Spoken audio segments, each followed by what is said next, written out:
ایک دعا کرے اور باقی سارے آمین کہیں، تو اس طرح انشاءاللہ ہماری دعائیں زیادہ قبول ہوں گی۔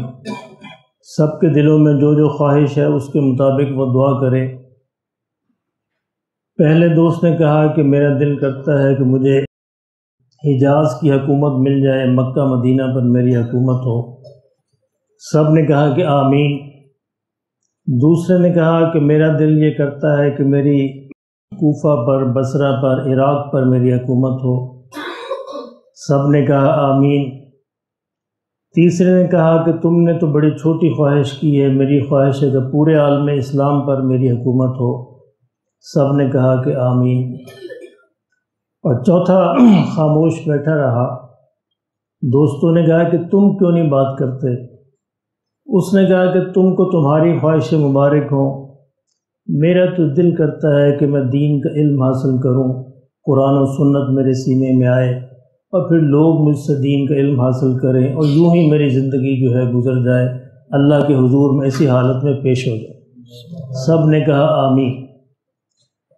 تو یہ چاروں دوست، پہلے کا نام عبداللہ بن زبیر تھا، دوسرے کا نام مصعب بن زبیر تھا، تیسرے کا نام عروہ بن زبیر تھا اور چوتھے کا نام عبد الملک بن مروان تھا۔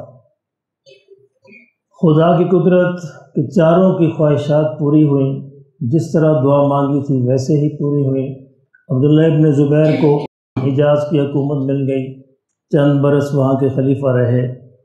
قدرت کی عظیم ستم ظریفی ہے کہ عین جس جگہ پر دعا مانگی تھی اس جگہ پر پھر قتل بھی ہوئے، خلیفہ بنے، بعد میں قتل کیے گئے اسی جگہ پر۔ مصعب بن زبیر کو بھی عراق کی اور اس کی حکومت مل گئی، لیکن وہ بھی بعد میں قتل ہوئے۔ عبد الملک بن مروان جو ہے، حضرت معاویہ کے بعد ان کو خلیفہ بنایا گیا، پورے عالم اسلام کے خلیفہ بنے، اور رہ گئے عروہ، وہ اپنے علم حاصل کرنے میں مشغول ہو گئے۔ عروہ کی خالہ تھی حضرت عائشہ رضی اللہ تعالیٰ عنہ۔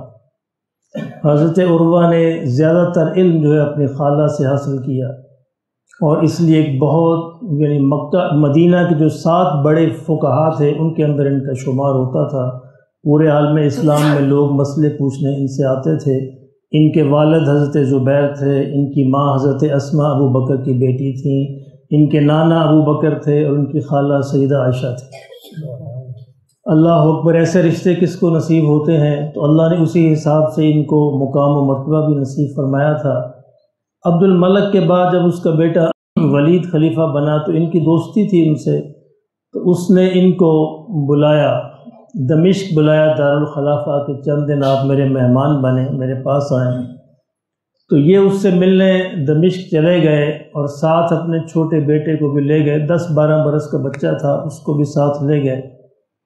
حضرت عروہ کی یہ عادت تھی کہ روزانہ چوتھائی قرآن پڑھا کرتے تھے، قرآن کے چوتھے حصے کی روزانہ تلاوت فرمایا کرتے تھے، اور فرماتے تھے کہ زندگی میں صرف ایک دن ایسا گزرا ہے کہ جب میں قرآن کی یہ تلاوت نہیں کر سکا، اور وہ دن کون سا تھا یہ بھی میں آپ کو بتاتا ہوں۔ جب یہ دمشق پہنچے تو بیٹا بھی ان کے ساتھ تھا، جو سرکاری مہمان خانے کے اندر ٹھہرائے گئے عزت و احترام کے ساتھ۔ بیٹا 10-12 برس کا بیٹا تھا، ایک دن کھیلتے ہوئے گھوڑوں کے استبل کے اندر چلا گیا۔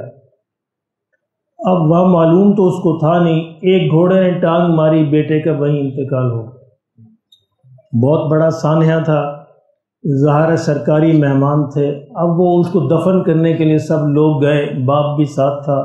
دفن کر کے واپس آ رہے تھے کہ ٹانگ کے اندر شدید درد اٹھا، بڑی پریشانی ہوئی، آ کر گھر لیٹ گئے، چلنے پھرنے کے قابل نہ رہے۔ 2 دن گزرے، 4 دن گزرے تو ٹانگ کے اوپر ایک پھوڑا نمودار ہو گیا، اور وہ بڑھتے بڑھتے بڑھتے پوری ٹانگ جو ہے وہ زہر آلود ہو گئی۔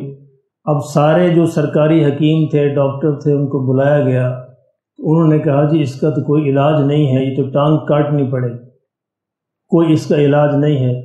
چنانچہ آپریشن کرنے والے بلائے گئے، ٹانگ کاٹنے کا انتظام ہوا۔ اس زمانے کے اندر بے ہوشی کی دوائیں تو تھی نہیں، تو تھوڑی سے نشہ دلانے کے لیے لوگوں کو شراب پلاتے تھے تاکہ تھوڑا نشہ ہو جائے، درد جو ہے کم ہو۔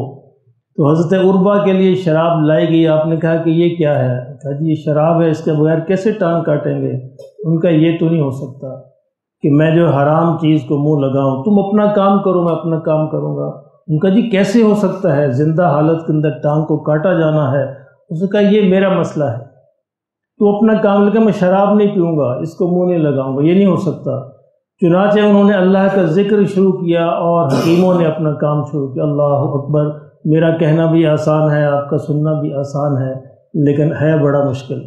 تو ٹانگ اسی حالت کے اندر کاٹ دی گئی کہ حضرت عروہ بالکل ہوش کی حالت کے اندر تھے اور وہ اللہ کا ذکر کر رہے تھے اور یہ ٹانگ کاٹ رہے تھے۔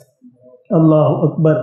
اور میں نے آپ کو بتایا کہ زندگی میں صرف ایک دن ناگا ہوا ان کے قرآن پڑھنے کا، اور وہ یہ دن تھا کہ جب ان کی ٹانگ کو کاٹنے کے بعد زخم کو بند کرنے کے لیے کھولتے ہوئے تیل میں ڈالتے تھے اس زمانے میں، تو اس تکلیف سے پھر بے ہوش ہو گئے۔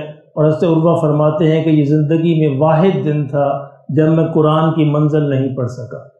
چوتھائی قرآن، کم و بیش 7.5 سپارے روزانہ پڑھا کرتے تھے۔